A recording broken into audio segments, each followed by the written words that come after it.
Good afternoon, and welcome to the latest episode of People, Politics, and Prose, FPRI's conversations with authors about their works, their careers, and the ideas that drive them. I'm Ron Granieri, and all of us at FPRI thank you for joining us live on Zoom and recorded on the FPRI YouTube page. FPRI prides itself on an approach to geopolitics which examines world affairs through the lens of history, geography, and culture. This is a broad brief encouraging us to think about the world beyond stories of governments and politics, to consider the variety of people who make history and how those histories themselves make and are made by cultural memory, even if the memories begin in a few hundred square feet in an Amsterdam warehouse, saved for posterity in the handwriting of a teenage girl who dreamed great dreams but never imagined she would become a worldwide symbol. Before Malala Yousafzai, before Greta Thunberg, Anne Frank was the world's most famous teenager. The Diary of a Young Girl, based on Anna's reflections as her family and others hid themselves from Nazi terror, first appeared in Dutch in 1947 and has never been out of print since, selling millions of copies in dozens of languages. Her hiding place is the most visited historical site in Amsterdam. Her image and words have been quoted, misquoted, appropriated, and reappropriated for causes from Selma to Soweto. In her new book, The Many Lives of Anne Frank, Ruth Franklin begins but does not end with the diary. She offers a detailed discussion not only of the lives of Anna and her fellow residents in the secret annex, but also of the creation of the diary itself, offering insights into Anna as a writer, of her father, Otto Frank, as an editor, and of the many residences of Anna's story across the decades and the continents. Throughout, Franklin wrestles with the problem of how a book written in a particular time and place can become timeless, and how a book's message can take on contours its author never intended or imagined, without losing sight of the human story at the heart of it all. As she concludes the book, quote, Anne Frank has served as friend, inspiration, and truth teller to millions. Let's remember her also as a teenager behind a locked door, pen and paper at the ready, watchful, indomitable, alive. What explains the continuing relevance of Anne Frank's story? What new insights can we gain from studying Anna's life and the diary's afterlife? How can we appreciate both the work's specific context and its universal lessons? These questions and yours will guide our conversation with Ruth Franklin. Ruth Franklin is, in addition to The Lives of Anne Frank, the author of A Thousand Darknesses, Lies and Truth in Holocaust Fiction, a finalist for the Sami Rohr Prize for Jewish Literature, and also of Shirley Jackson, A Rather Haunted Life, winner of the National Book Critics Circle Award for Biography. We are delighted to have her with us today on People, Politics, and Prose. Welcome, Ruth Franklin. Thank you so much, Ron. I'm really delighted to be here with you. So, Ruth, what inspired you to write this book? I know Anna, the story is big and famous, but what led you to be the person who decides to address Anne Frank in this way? The story is indeed big and famous. And I want to just, before we jump into this, I want to say how impressed I am with your authentic and accurate pronunciation of Anne Frank's name. But I tend to refer to her in the context of an American audience as Anne Frank. So I'm probably not going to be able to break that habit while we talk, just as a warning. I should let you know that I of course made sure to practice that way because I was trying to impress you. I'm impressed. So mission accomplished. So why another biography of Anne Frank is the question that I have heard, frankly, over and over again during the time that I spent working on this book. And I just want to start by saying how indebted I am to the many, many scholars and critics whose research I benefited from, including Anne's previous biographers. Mm-hmm. But, I think that we all can agree that all the greatest historical subjects benefit from revisiting and reinterpretation, whether because new information about them has come to light or because we understand old facts in a new way. And the more that I researched her, the more I came to see that there are many aspects of both Anne's life and afterlife that have been incompletely understood. And, there are a few of them that I highlight in the book, but the main one is her intention as a writer.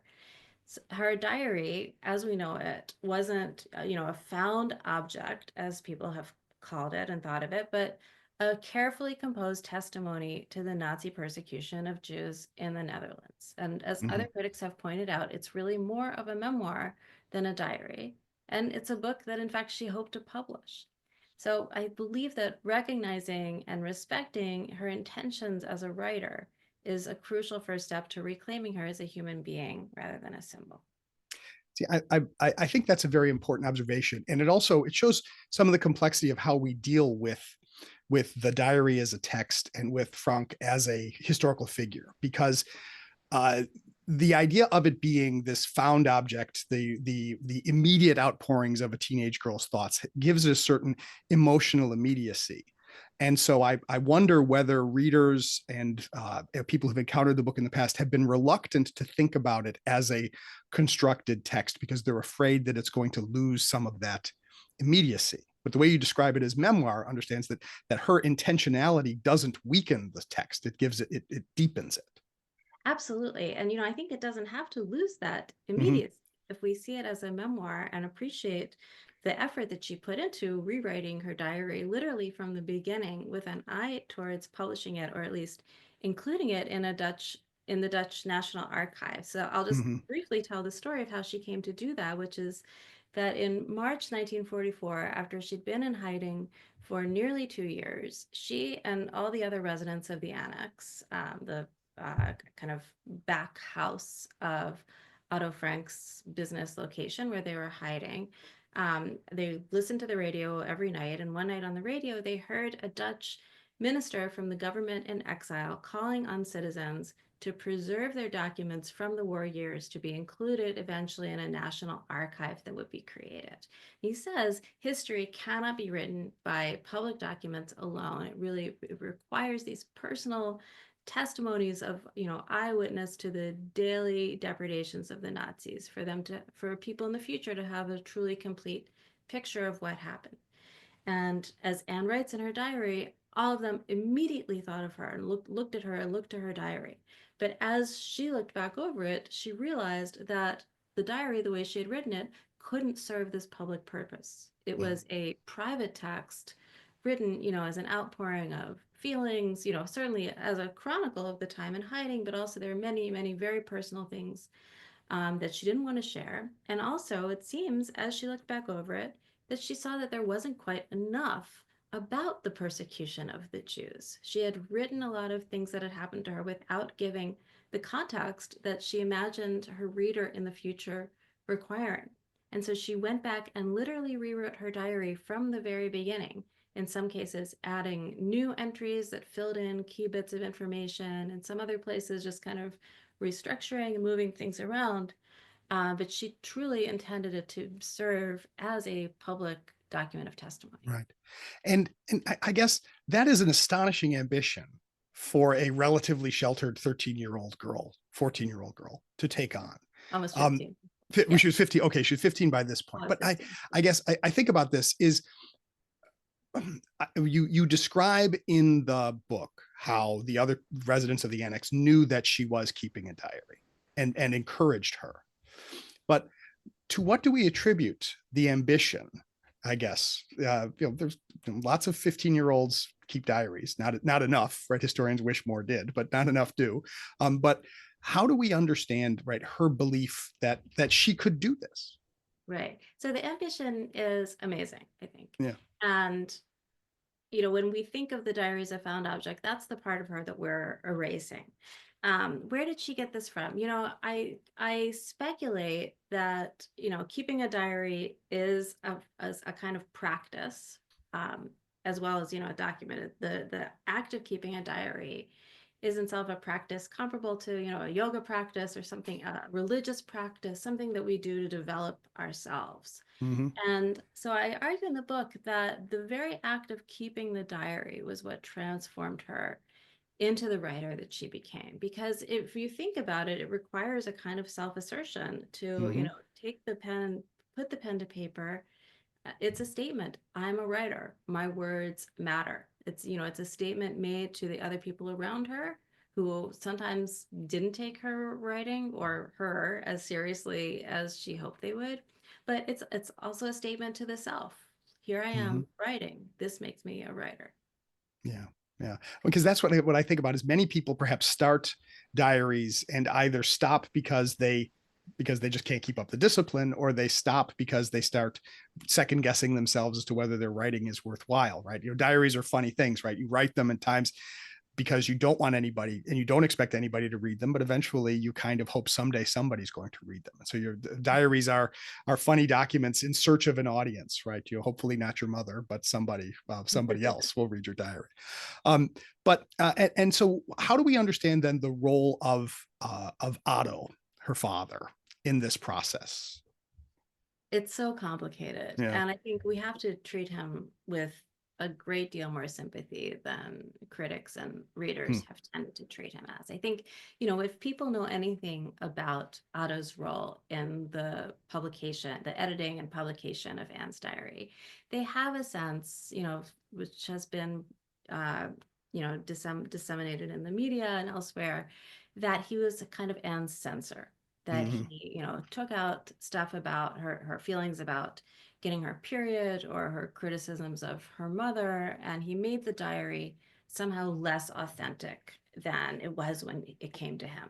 Hmm. And this is simply not true. I speculate a little bit about like how this myth came to be created, but the reality is that Otto took out very little of the personal stuff. All of what I just mentioned, her thoughts about getting her period and her mother, all of that is in the original version of the diary as it was published in the United States. Things are a little bit different in the original Dutch version for complicated reasons having to do mainly with the religious sensibilities of the Dutch publisher that originally published the book. But they took out certain things, and Otto was quite clear that he wanted them put back in. Hmm. And Hmm. but the thing that really, really kind of blew my mind when researching this book, and still kind of does, is that when Anne revised her diary, she took out almost all the entries dealing with her romance with Peter.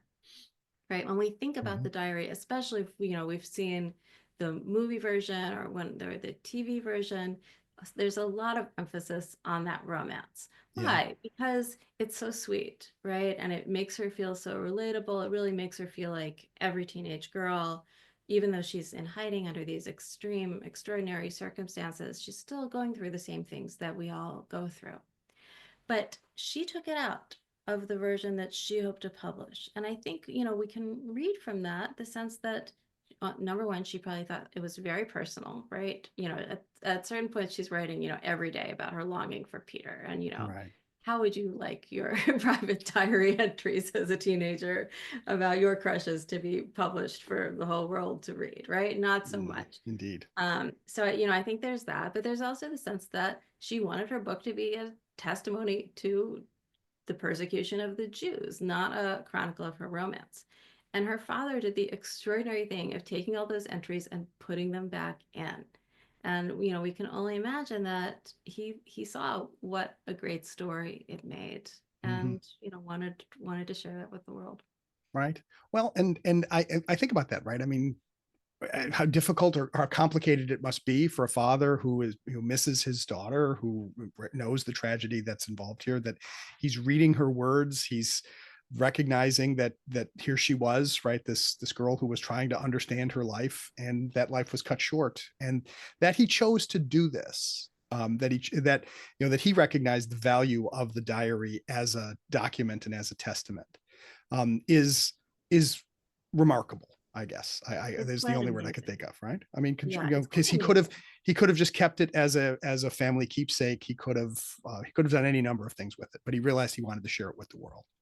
That's right. So, And it seems that he initially saw it that way. Initially he just copied out some passages and translated them from Dutch into German for his family to read. Although he's the only survivor of his immediate family. He right. had his mother and a sister who survived the war in Switzerland. Hmm. Uh, Hmm. so he did still have family remaining. But he pretty quickly moved to the thought of publishing it, and he really had a vision for the diary. He saw it. I think he saw, in some ways what it was going to become, in the sense that he really wanted it to speak in the broadest possible way to the idea of tolerance and peace in general. And that's and this is good because this gets at a couple of things that I definitely wanted to talk about. I mean, one is how well does the diary work as a chronicle of the experience of Dutch Jews during the Holocaust, right? In your book, you were able to flesh out what's going on around the outside and the other research that you've done. Yeah, how does and how has the diary been used, and how successful has it been used to help people understand the experience of the Holocaust?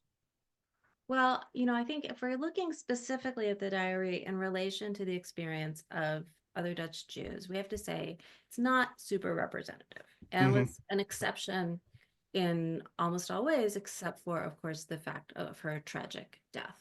Right. So the Holocaust in the Netherlands unfolded in quite a different way than it did in Eastern Europe or elsewhere in Europe. And I found this actually also a really fascinating aspect of researching the book. There was so much that I hadn't known about it, and just so many new new and horrifying stories to find out. But so the Jewish population of the Netherlands was around 140,000 before the war, and about 75% of them were killed Mm. um, by the Nazis, which is the highest rate of death in Western Europe. It's second, I believe it's second only to Poland, and maybe a couple other Eastern European countries. Um, and so why did so the majority of the Dutch Jews, about 25,000 of them, I believe, 25 or 30,000, went into hiding, about half of whom survived. And the rest of them were rounded up in these massive roundups that the Nazis staged in Amsterdam and elsewhere. First, all the Jews were moved from elsewhere in the country and concentrated in Amsterdam, and then they were gradually deported to the transit camp Westerbork, which was its own kind of universe of a very, very strange kind of very, very a unique concentration camp like no other. And from Westerbork, they were deported mostly to Auschwitz, some to Sobibor, some to Bergen-Belsen, a few to Theresienstadt. But that was the fate of most of the Dutch Jews, was transit to Westerbork and eventually to Auschwitz. And of course that's what happened to Anne eventually as well. After just over 2 years in hiding, her family seems to have been betrayed by somebody. Nobody knows who. Um, was held briefly in jail, then deported to Westerbork for about a month, and then to Auschwitz. And eventually she and her sister, Margot, or Margot in the correct German pronunciation, wound up in Bergen-Belsen, where they both Mhm. died. Um, so she wasn't typical in that she was in hiding for so long. She was in hiding with her family, which Yeah. was very unusual. Many Dutch Jewish children were sent off on their own to live with other families. They posed as somebody's nephew or niece coming from the city or something. And most of them did not have the kind of privileges that she had during the war. Namely, that she was able to keep up with her studies thanks to her father's devotion to that. That she was pretty well supplied with food thanks to her father's network of supporters and friends. He had many non-Jewish friends who sustained and helped the Franks while they were in hiding, which was also very unusual. Most Jews didn't have that kind of connection um, in the non-Jewish community. So these are important ways in which she was exceptional. Her death, sadly, is a way in which she was typical of Dutch Jews. I am fascinated by the idea that when the family decided, when Otto began to plan to help his family hide and their acquaintances, the Van Pelses, that he was able to organize it, and that they were able to organize it considering this was a completely open-ended decision, right? They didn't know how long they were going to be in hiding, right? Yeah. They might have hoped it would be a short period of time, but nobody knew. I mean, if somebody had told them it would be 2.5 years, they probably would have been shocked at the beginning, right? Yeah. Right. Yeah, that's so interesting. Yeah, it seems like they were really originally planning for, a few months, eventually maybe a year. They really, along with, many other Dutch Jews, they believed that the war would be over relatively quickly. The Allies would enter, they would vanquish the Nazis, and things would return to normal. Hmm. But I think, that's probably part of the reason they were able to hold out as long as they did, because they had no idea how long it was actually going to last. Right, and that's such a bitter irony, right? Is that they only that Otto's networks held for as long as they did. Absolutely. Right. Yeah. Especially considering, the situation in the Netherlands got worse and worse the longer the war went on. It's some people have speculated, some historians have speculated that, if they hadn't been betrayed when they were, and they had stayed in hiding through the next, until the Netherlands was liberated in May 1945, they never would have survived the winter, that winter known as the hunger Right. winter Yeah. in the Netherlands, where people were so hungry they were digging up tulip bulbs to eat them. Many, many Dutch people died of starvation during that time. No, I was thinking in a very different context, right? The story of the failed British Operation Market Garden in the fall of 1944 that aimed to liberate the Netherlands in a quick blow did not, and the especially the northern Netherlands remained under Nazi occupation to the very end, and people there had some of the worst, like as a general population, some of the lowest sort of calorie counts for their daily rations, like well into the end of the war, and even after liberation. It's just no, and I guess this is where um, we don't have, there are other places in Western Europe that are under Nazi occupation, right? There are other places in Western Europe where Jewish populations were eventually rounded up, but we do not have, there are no Anne Franks in Belgium or in France or in Italy. This interesting alchemy of this German refugee family, if we think of the Franks as initially, right, fleeing from Germany to the Netherlands, and especially a particular kind of Bildungsbürgertum German family, that Otto Frank is so serious about education that he continues to educate his daughters, and he makes sure that they have these sort of literary ambitions. Right. Um, there are some things, right, when we study history, right, some things are so unusual and so unpredictable, right? We don't know whether history has whether it's a sense of humor or a or just this sort of bitter irony, right? That she existed at all, that she was able to tell this story at all, is remarkable. Um, so if we think of it in those terms, right, the story has the power that it does because we know that it's part of this larger European and global tragedy. And yet, a lot of the appeal of Anne's story comes from efforts to sort of universalize it. How do you see, how do we strike a balance between understanding the Frank's story as a story of the Holocaust and as a story of, versus just a story of generalized discrimination and oppression and hope? Yeah, it's a really tough question. Yeah. And it's been there right from the beginning. As I said, it was part of Otto's mission that the diary should reach the largest audience possible and speak this message of generalized, generic tolerance. Mm-hmm. And we can see that, first of all, in the American marketing of the diary, Mm-hmm. which, it was published in the Netherlands as Het Achterhuis, the Annex, or the house behind in Dutch, diary letters. 1942 to 1944. And then in German and French, it was published as The Diary of Anne Frank. And only in the English version do we get the Anne Frank Diary of a Young Girl, right? And so that harks back to what we were talking about in the beginning of this conversation, in the sense that she's been, well, a little bit infantilized by the marketing machine around the Right. diary from the beginning. And that, in fact, she wasn't such a young girl. She was 15, nearly 15. No, she was 15 Mm-hmm. by the diary's end. And she had, grown in leaps and bounds over the 13-year-old who had first started writing that diary, which we can see when we look at the critical edition of the book, which allows you to compare each of the versions side by side.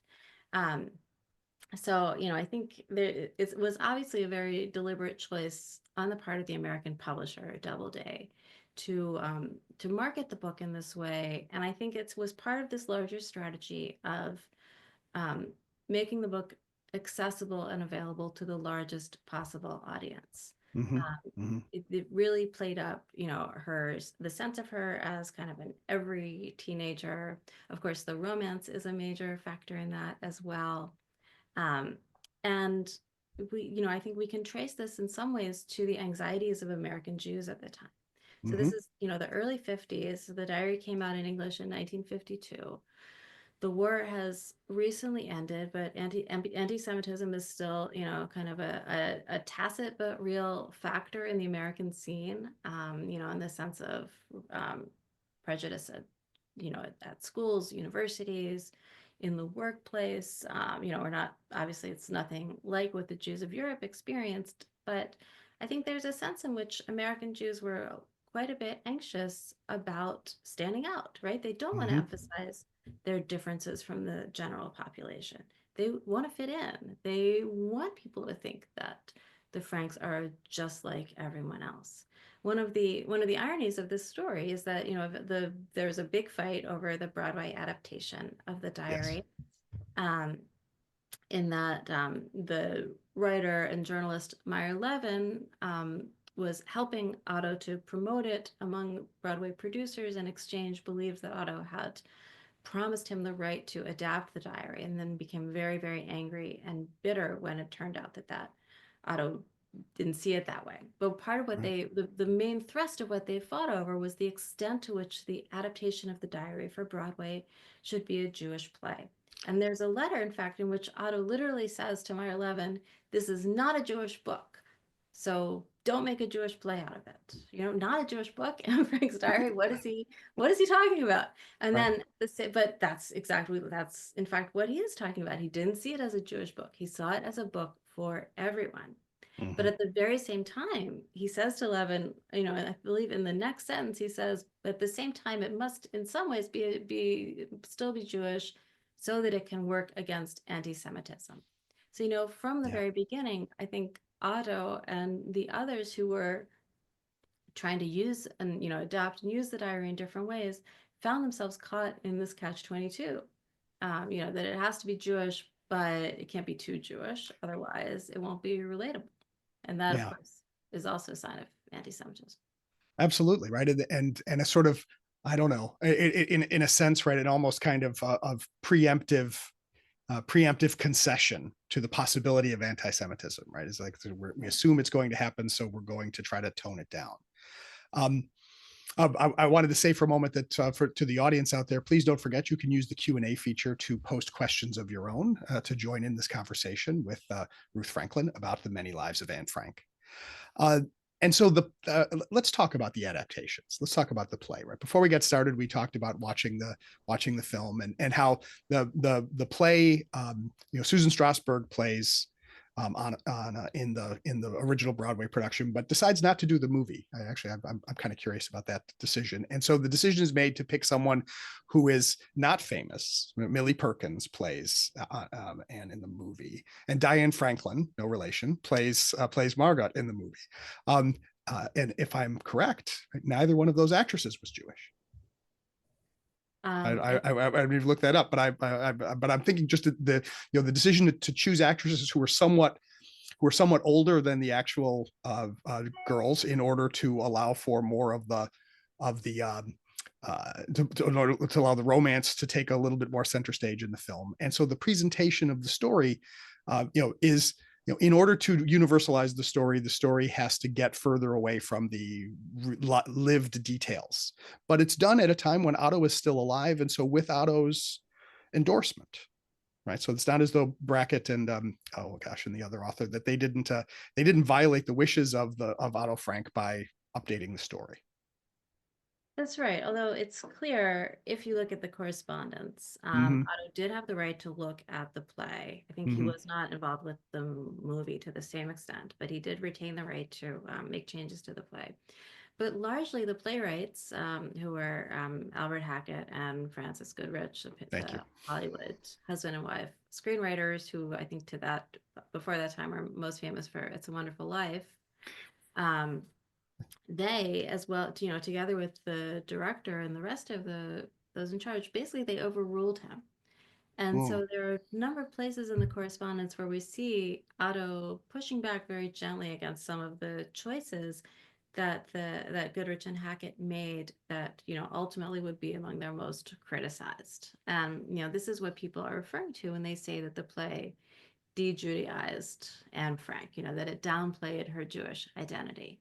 My own position is that it's complicated. I think, yes, the play does play down her Jewish identity. At the same time, her Jewish identity maybe isn't exactly what we think it is. The family was very assimilated, not traditionally religious at all.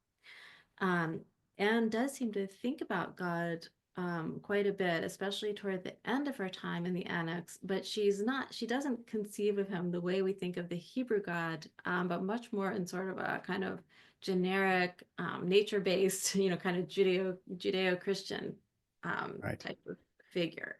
So, I think Anne's own theology, if we can call it that, is it's a bit reductive to just say that the play de-Judaized her without recognizing what she may actually have believed.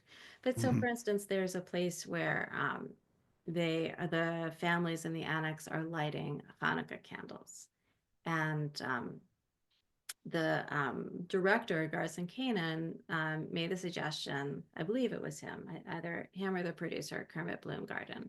Of course, both of them were also Jewish, made the suggestion to replace the traditional song that's sung after candlelighting, Ma'alet Tzor, which is a kind of a somber sounding hymn, with this jaunty tune, Oh Hanukkah, which is much more cheery.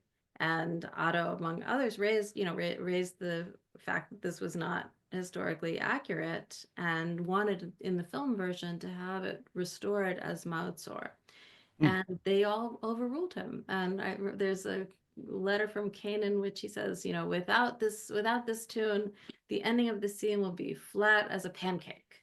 So they're thinking about this. The story, of course, is mm, what's primary for them, as it's supposed to be when they're making a play and then a movie. They have to be thinking about storytelling. But there are a number of places in which the story, as it's told in the play and then later the movie, is not consistent with what actually takes place in the diary. right. And it is the problem too, right? Is that the way the story, if any presentation that follows the diary itself, right, ends with them being arrested and then leaves to the imagination of the author or the imagination of the reader what happens next, right? So we all know the tragic fate of everybody, but to try to figure out, how do we make sense of, that they couldn't Hollywood the ending, right? It's not like you could tell the story and have them escape at the end. But there is that question of, so you just kind of end it, and you end it sometimes with sort of the hopeful reference to Anne writing in her diary that I think people are basically good, as if we're supposed to take away. I'm reminded of a presentation years ago, and I think it was Lawrence Langer, I can't remember, on Holocaust literature, and he said that he was tired of people saying that stories of the Holocaust were triumphs of the human spirit, because he said there's nothing, the Holocaust is not a triumph of the human spirit, right? Is this horrible thing, and horrible things are done to people, and yet the way that people who approach the subject sort of reach for moments of grace or triumph. Um, in what ways are we understanding Anne properly, or improperly, by emphasizing that comment about how I think people are all basically good? Well, first of all, I have greatest respect for Lawrence Langer, who is a titan in the field of Holocaust studies and Holocaust literature. But I think, as he said elsewhere, that if Anne had survived the camps, she would not have stood by the statement that people were truly good at heart. Yeah. And I think, we can't know that. Right. We can't, and it's something that I try really hard in my book not to do, is make assumptions about what a surviving Anne would have thought or done. All we have Mhm. to base our thoughts about her on is her diary. And Mhm. so, but what people also tend not to recognize is that this quote about people being really good at heart is also a little more complicated than it's selectively quoted as. And, would it be okay for me to read the whole thing? Please. Because it's actually, I can pull it up pretty fast on my computer here. And it's embedded, this line about being good at heart is embedded in a much longer statement, longer and darker. Let me see, give me 1 second. Well, she talks about a storm approaching. Let's see. All right, next time I'm going to have this. That's all right. I mean, queued up already. I'm still impressed Oh, you're there we able go. to get this close to it. There you go. So yeah, she says, I believe that people are, despite everything, I really believe that people are truly good at heart. I simply can't build up my hopes on a foundation consisting of confusion, misery, and death. But then she goes on to say, I see the world gradually being turned into a wilderness. I hear the ever approaching thunder, which will destroy us too. I can feel the sufferings of millions. And yet, if I look up into the heavens, I think that it will all come right, that this cruelty too will end, and that peace and tranquility will return again. In the meantime, I must uphold my ideals, for perhaps the day will come when I'll be able to carry them out. And, I find this whole passage very moving. I mean, because first of all, it shows that she, had a somewhat more realistic view of the world than this, somewhat naive idea that people are just good at heart and that's enough. We see her again looking into nature, talking about looking up into the heavens, looking to nature for consolation, even while she's in the Annex and has so little possible exposure to it. And then, in the end, this idea that, she has an obligation to uphold her ideals in the hope of a better future, I think is very, very powerful and not a naive idea at all. One of the stories that I found most moving and inspiring that I came upon while researching this book, I found so many stories of people who were inspired by Anne and her diary in fascinating ways that I could never have imagined. And I included some of them in the book in kind of their own separate little passages that I put in between some of the chapters to highlight them. But one of the ones that I found most inspiring was the story of the anti-apartheid activists in South Africa who were imprisoned for their activism on Robben Island, this island prison miles away from the South African mainland. They were incredibly isolated. Many of them were in solitary confinement there for years. And somehow they got their hands on a copy of Anne Frank's diary.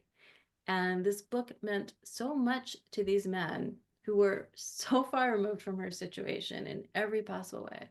But it spoke to them so deeply that they passed it around the prison until the pages fell apart. And they copied out passages in their own notebooks if they had them. And one of these activists copied out that passage, the whole thing, including the part about the wilderness. Right. And it struck me reading that, for somebody who is fighting for, for a better world, for democracy and the end of apartheid in South Africa, for instance, it's not naive to believe that people are really good at heart. It's a very, very powerful expression of hope. And in fact, maybe you can't get yourself out of a situation like that, imprisonment like that, without that kind of hope that someday you'll be able to build a better world in the future.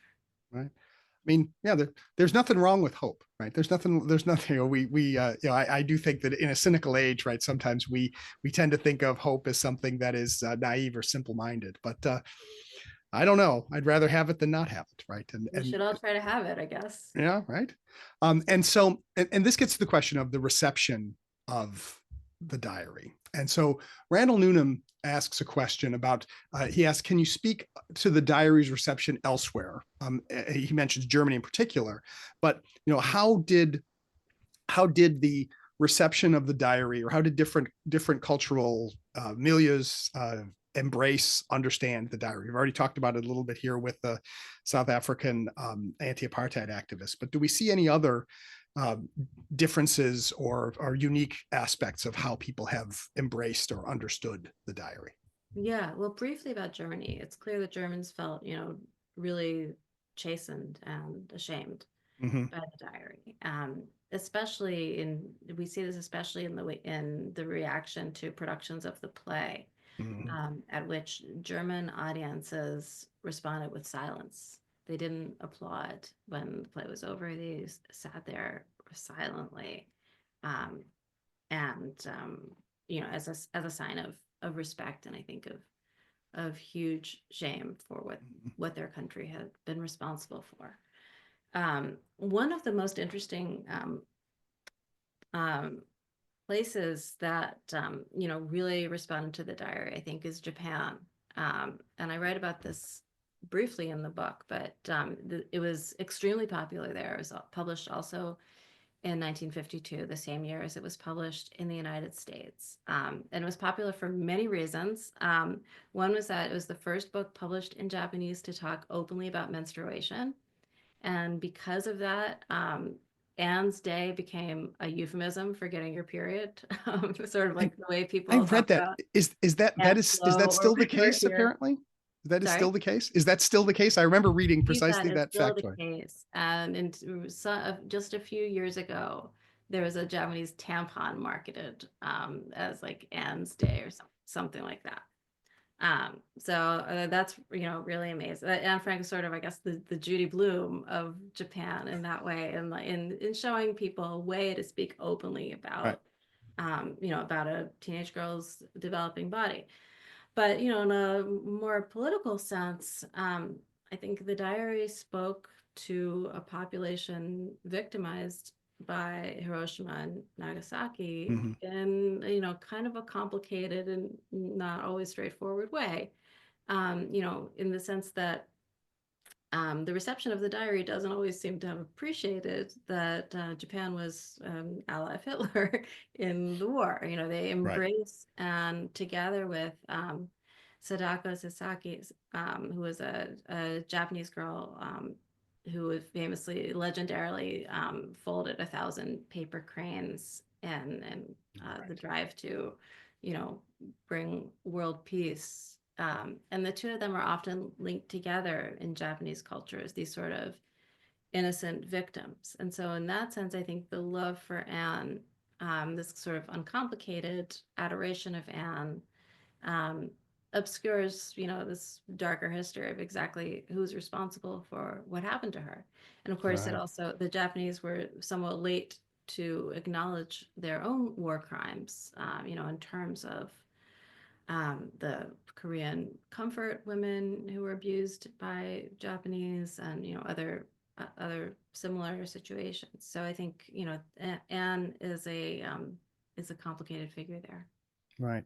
Well, because I guess that's that Anne is easy to embrace, and the generalized messages are easy to embrace, but to get at the reality and the details are much more complicated. This gets actually to a question that Fritz Heinzen asked. So we talked about how the diary initially is published in Dutch. Then gradually it's translated into European languages and in English by the early 50s. Um, are there waves in the let's say in the popularity of the book, or has it sort of hit a particular level and stayed at that level over the 70 or so years that it has been widely available? Right? Can we see any kind of mapping of trends of the significance of the book with other social or political developments? That's a really interesting question. I don't have the sales figures for the book in English, so I can only Sure. speculate about it. But my sense from what I see is that the diary kind of peaked in popularity in English. Um, I would say, in the 80s, 90s, early 2000s, when we saw a huge wave of Holocaust memoirs, newly discovered Holocaust memoirs being published for the first time, but also a wave of second generation children of Holocaust survivors, such as Art Spiegelman and Mm-hmm. others, All right. Sure. telling their own stories for the first time. Schindler's List. Schindler's List, exactly. Mm-hmm. And my sense is that the diary was extremely popular at that moment. It also was released in the late 90s, in a new edition that's called marketed as the definitive edition, which incorporates some of the some additional material that Anne had written in her original version that was then left out of the edited and published version. Mm-hmm.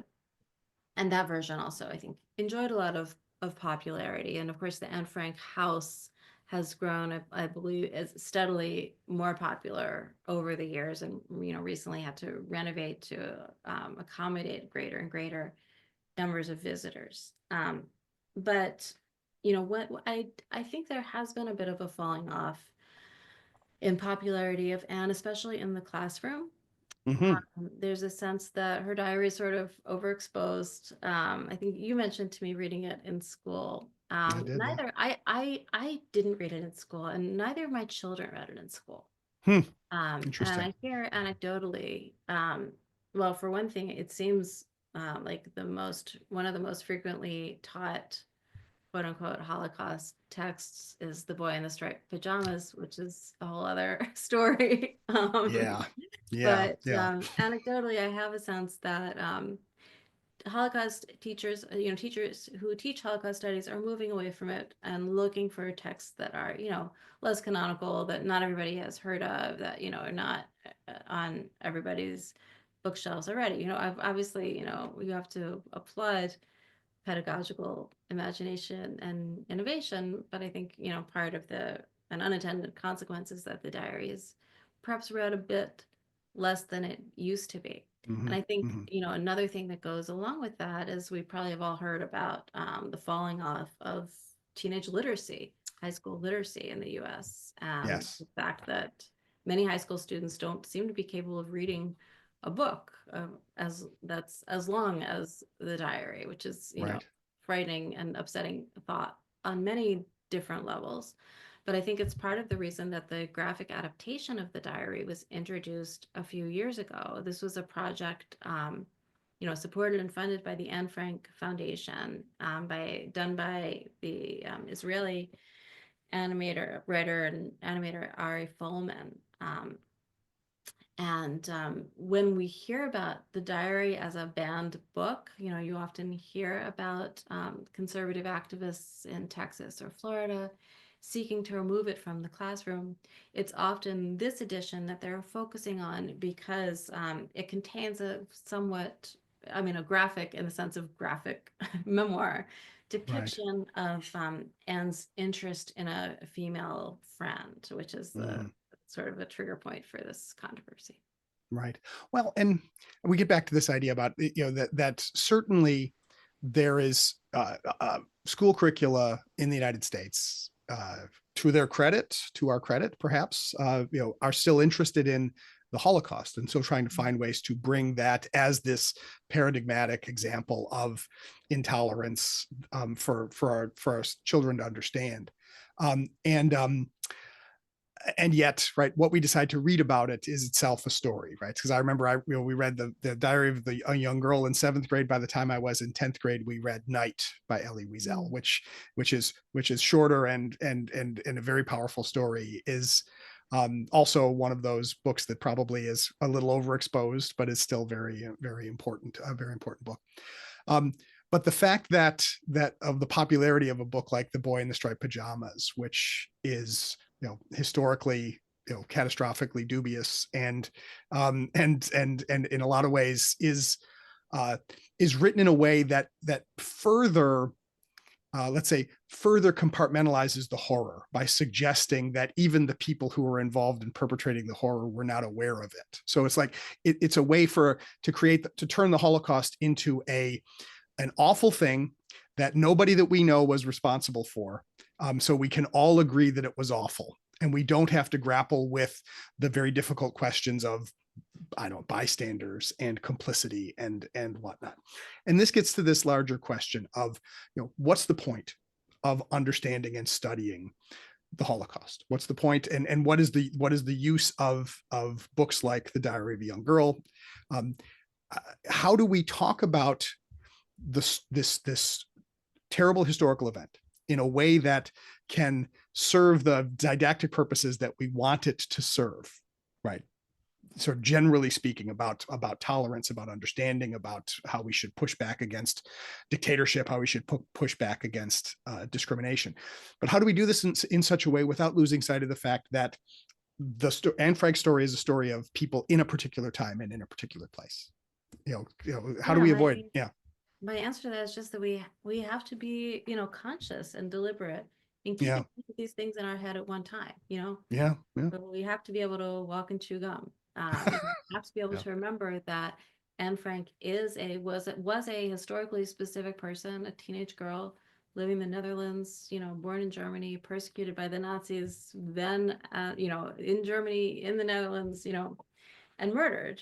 And at the same time, it it's no one is disputing the value of extrapolating from that story or from the Holocaust more generally to try to prevent other genocides wherever they might be, right? Mhm. We have to be able to think about it in both terms at the same time. That's our Otherwise, challenge, I guess, right? exactly. I mean, I Yeah. think otherwise the problem with over universalizing this story, applying it kind of willy-nilly to any situation of persecution, is that it winds up diluting the story's effect. If Mhm. everybody can be Anne Frank, then nobody's Anne Frank, right? Right, right. And it also suggests that anti-Semitism is no longer an issue, right? It downplays the extent to which anti-Semitism is still a globally destructive force. Indeed, indeed. Well, and your earlier book was about lies and truth in Holocaust fiction, and then you find your way. Then you talk about, then you write about horror with Shirley Jackson, and then you write about this particular horror with Anne Frank. Do you see yourself working further in Holocaust literature? I have to say, people should know that your Substack is called Ghost Stories, which I think is a great name for a variety of reasons, because you are talking about stirring up both the specific ghosts that come in Shirley Jackson stories, but dealing with difficult issues in the past is like telling ghost stories. Do you plan to continue to work in Holocaust literature, or what's your next project? Well, thank you for that shout out to my Substack. Yeah, I do see a biographer as a kind of teller of ghost stories, or Mm-hmm. as a person haunted by different kinds of ghosts in different ways. I will confess that both Anne Frank and Shirley Jackson at different points have appeared in my dreams. I think probably all biographers have this experience. Yeah, you point out that I'm drawn to all these horrific subjects, and yeah, what can I say except that it's kind of dark in here. You seem like such a nice person, Ruth. As this quote from Shirley Jackson goes, I'm a kind-hearted mama who studies evil all the time. But I do have a new project that I'm not ready to talk about yet. I wish I Fair. could. It's not Holocaust related, but it deals with a dark period of American history. I wish I could tell you that it was all going to be puppies and tulips from here on out, but unfortunately, that's just not the way my mind seems to work. That's perfectly legit. And I realize that's always the unfair thing, is here you are promoting a book that you just spent much time writing, and people are asking you what you're working on next. Always seems a little unfair, even though it's a question that people always ask. But I have to say, right, this idea of being willing to look at things that are scary, being willing to encourage other people to look at them too. Right, this is a heavy responsibility, I guess, right? And to think about how we read and think and understand about terrible stories, right? There is a huge temptation in society to say, right, why do you want to talk about those terrible things? Can't we talk about something better, right? Can we talk about the triumphs? Can we talk about the triumphs without talking about the horrors? I mean, I would suggest that we can't, right? We don't understand the triumphs if we don't understand what they're triumphing over. And the fact that we're still talking about Anne Frank and yet we can't remember the name of the person who turned the Franks in is something of a triumph, right? That it's the Franks who live forever. It's Anne who lives forever, not the person who sent her to her death.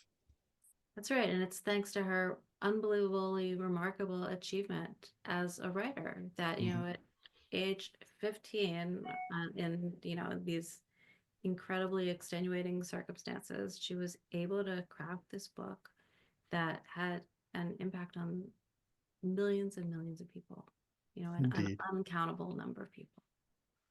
And continues to have. And so the book in question that we're talking about is Ruth Franklin, The Many Lives of Anne Frank. I encourage you all to find a copy. It is in bookstores now. Ruth Franklin, thanks so much for joining us on People, Politics, and Prose to talk about your work. It's been great to have you. Thank you so much. And thanks to all of you for tuning in. Could you please remember, if you enjoyed our conversation today, please tell a friend and bring a friend next time for conversations just like this, right? FPRI thanks its sponsors and partners for their generous support and asks you to consider becoming one of those sponsors or partners, because today's conversation is just the beginning. The world goes on, and we will be here to discuss it at FPRI. To keep up with future episodes of People, Politics, and Prose and other events at FPRI, please visit our website, fpri.org. Like us on Facebook, follow us on X. You can follow the host of this program on X and on Blue Sky at Ronald Granieri. I look forward to seeing you all again another time. And until next time, for all of us at FPRI, I'm Ron Granieri. Thanks for joining us.